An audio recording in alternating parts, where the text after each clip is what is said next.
J'ai donc décidé il y a 3 ans d'investir sur ma petite année. C'est ma future femme.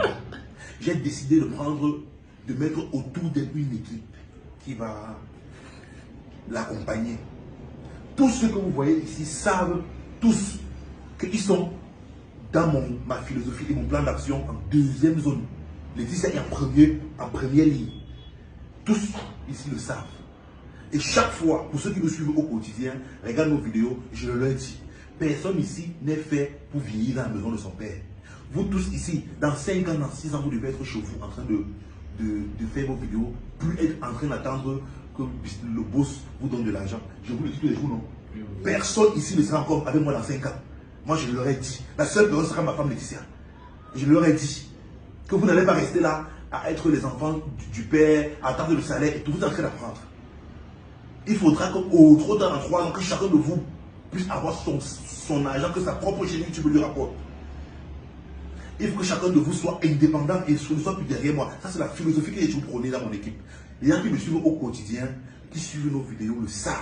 Je le dis tous les jours. Donc, chacun ici qui est là est employé chez moi et il est en seconde zone. Après Laetitia, parce que c'est elle que je mets en avant. Il y a plusieurs réalisations même qu'on fait. Laetitia vient même un peu en seconde zone. Vous voyez plusieurs productions où c'est Rossan qui est en avant, où ça peut être Kim qui est en avant. On le fait. Mais ils savent que ma philosophie à moi, mon plan d'action, c'est d'abord Laetitia. Ça, c'est un choix. Et avant de s'engager, ils le savent. Plusieurs acteurs du BS Comedy Club d'avant me demandent de les intégrer dans cette équipe. Je refuse. Ils viennent seulement tourner. Ils parlent. Non, je ne veux pas. Pourquoi? Parce que l'esprit du Business Comedy Club d'abord, je ne veux pas. Pour construire cette équipe, il m'a fallu 3 ans. Et pour construire cette équipe, il m'a fallu 3 ans pour avoir ce résultat. Maintenant, pour pouvoir donner des salaires de 100 000 francs, 130 000 francs aux gens tous les mois, en respectant ça, c'est pas facile. C'est pas facile. Je vais vous le dire, c'est pas facile. Pour réussir à transformer les vidéos que vous voyez sur Facebook en argent pour les payer chaque mois, c'est une autre école. Et c'est ça que je suis en train de leur apprendre. Comment est-ce qu'on fait pour faire des vidéos et avoir de l'argent? Ça, alors, c'est la sorcellerie que je fais. Transformer ça en argent. Voilà ma sorcellerie. On est des sorciers. On est des sorciers. Parce que remettre 100 000 francs chaque mois et il dit que mon frère est là, là n'est pas simple. C'est la sorcellerie, c'est pas facile. Parce que quand tu comptes là-bas 100 000, 200, 300, 400, 500, 600, 700 000, il faut encore augmenter maintenant 30 000. 30 000, ça fait 760 000. Bon, elle c'est la mère.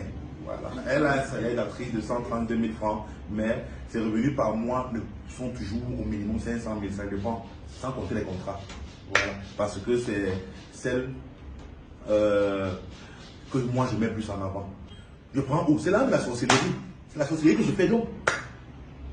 Je reconnais, je suis un sorcier. Et c'est facile de faire cette sorcellerie. Je sors que de leur apprendre cette sorcellerie-là. Ça, c'était l'introduction. Maintenant, revenons sur le cas de Nelly Brenda. Arrogant, méprisant. Ça, c'est William Senyou. Mais c'est le futur mari de Laetitia. Je vous montre cette capsule, pourquoi? Parce qu'être un jeune artiste au Cameroun, c'est très dur.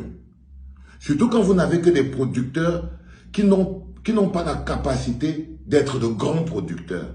On mesure la grandeur d'un manager par la grandeur des artistes qu'il peut manager. Ça veut dire qu'un artiste, un manager qui prend des artistes comme étant ses enfants, le père, c'est un petit manager. C'est le plus petit des managers. C'est un petit esclavagiste qui ne rêve que d'avoir autour de lui des gens pour lui sucer les boules. C'est tout. Et lui, il est le prototype du manager qui adore se faire sucer les boules. Là, regardez un peu les enfants comme ils sont assis. Ils sont comme s'ils étaient au conseil de discipline. Il est assis devant. Il parle avec arrogance. Il dit, parce que c'est l'objectif de cette vidéo, je n'ai pas un problème personnel avec lui, je ne le connais pas. L'objectif de cette vidéo, c'est que ce bonhomme a une maison de production qu'il appelle Business Comedy. Il reçoit des comédiens, il forme des comédiens, les gens viennent là-bas pour faire carrière. Le bonhomme explique à ses comédiens que comme vous venez là, sachez que la personne qui est la star ici, là, c'est ma femme Laetitia. Vous tous qui êtes là, vous travaillez, qui venez faire au cinéma ici, sachez que vous travaillez pour ma femme Laetitia. C'est ma philosophie. C'est d'abord Laetitia, après c'est vous. Donc, les gens qui sont assis là, si Laetitia entre là, ils doivent se lever pour sortir. Mais ce qui est terrible, c'est l'arrogance avec laquelle il leur dit, c'est-à-dire, ils le savent. C'est-à-dire, ils savent que les artistes, les jeunes artistes, quand ils débutent, ils n'ont rien. Ils sont totalement dépendants. Il sait. Donc, il a dit, il a fait donc du chantage. Ça veut dire que là, il est dans son amour avec Laetitia. Il a dit que non, la seule personne qui va rester avec moi ici, quand vous allez aller vivre vos vies, c'est Laetitia. Donc, la seule personne pour qui tout le monde travaille ici, c'est d'abord pour Laetitia. Je suis désolé, monsieur Seignou. Vous êtes vraiment le prototype du manager, producteur, villageois, arrogant, petit dans sa tête et petit dans son esprit. C'est-à-dire, quand tu parles, je vois la petitesse de ton esprit. Ça veut dire que toi, par exemple, tu vois Isidore Tameux. C'est un grand manager. Parce qu'il peut manager un grand artiste, ténor. On connaît même la grandeur d'un artiste par la grandeur des problèmes qu'il a. Parce que je ne suis pas sûr que si c'était toi qui étais le manager de ténor, ténor serait encore en prison. Il ne peut pas manager un artiste qui a de la personnalité parce qu'il se prend pour le père.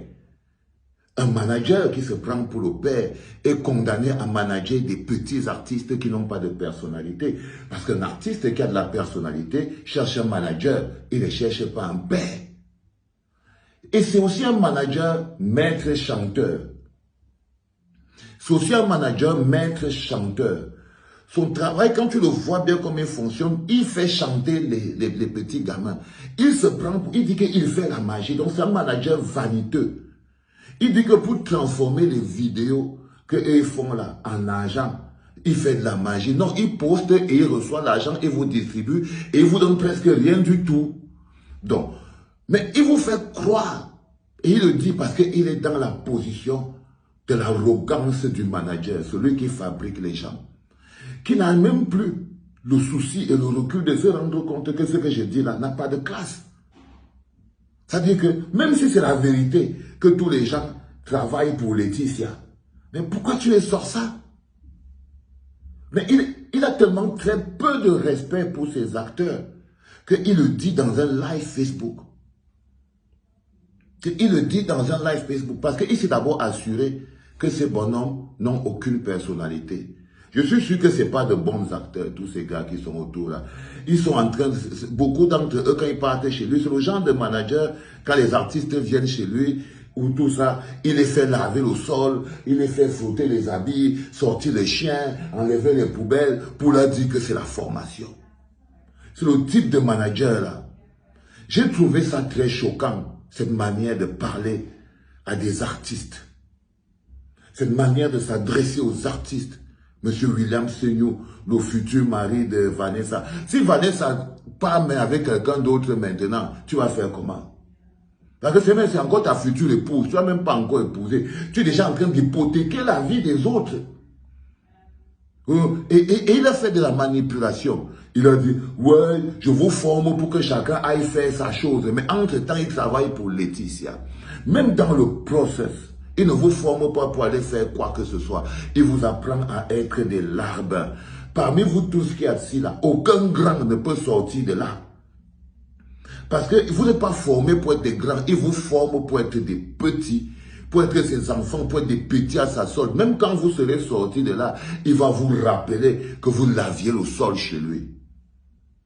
Il va vous rappeler que vous laviez le sol chez lui. C'est ça qui m'a dégoûté quand j'ai regardé. Moi, ces problèmes qu'il a avec les gens, c'est pas mon... Moi, c'est pas ça mon... C'est qu'on ne parle pas comme ça aux artistes. Ça, c'est le type de manager, il monte les autres artistes contre... Si un artiste se rebelle là, vous allez voir que tous les artistes, tous les bonhommes qui sont, tous les acteurs qui sont autour là, vont commencer à faire des vidéos pour essayer de démolir l'artiste, l'autre acteur qui aura dit « je n'en peux plus ». C'est-à-dire qu'il a même une arme, là où tu vois, c'est sa meute là où ils sont là. Dès qu'un acteur va vouloir dire que non, il y a un souci, vous verrez. Vous verrez. Je vous montrais ça parce que ça s'appelle du management villageois. C'est même pas du management à l'africaine parce que même pas la Camerounaise, je vous dis que ta fils, c'est un manager. Tous les grands artistes, ils ont des managers. Ils ne sont pas tous des gens à la recherche et des enfants à dominer. Ils ne sont pas tous en mal de reconnaissance. Le type de manager, vous voyez, il est le manager, il est assis devant, il a mis tous les autres derrière. Mais je me rappelle une vidéo qu'il m'avait envoyée, il avait dit que il avait filmé Groupe là qu'on ne l'avait pas vu. Mais non, là, il est assis devant. Il dit que c'est pas, il parle de lui en termes de qu'il est le père des autres. Il est le patron, il est assis devant, eux ils sont assis derrière. Il a dit, n'est-ce pas c'est vrai? Il dit, oh ouais. N'est-ce pas c'est vrai? Oh ouais. Ces petits, non seulement ils ne sauront rien, parce qu'ils sont comme des ayopistes, les gens qui sont assis autour de lui, non seulement ils ne sauront rien, mais ils n'auront pas la personnalité pour être de bons acteurs dans leur vie globale.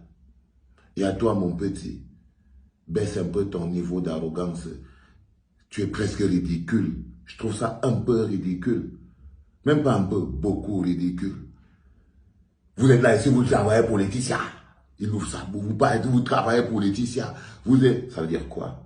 Même s'il travaille pour Laetitia, tu n'es pas obligé de dire ça sur live Facebook. Voilà. Allez, dégage d'ici, va faire tes conneries de comédie. Loin d'ici là.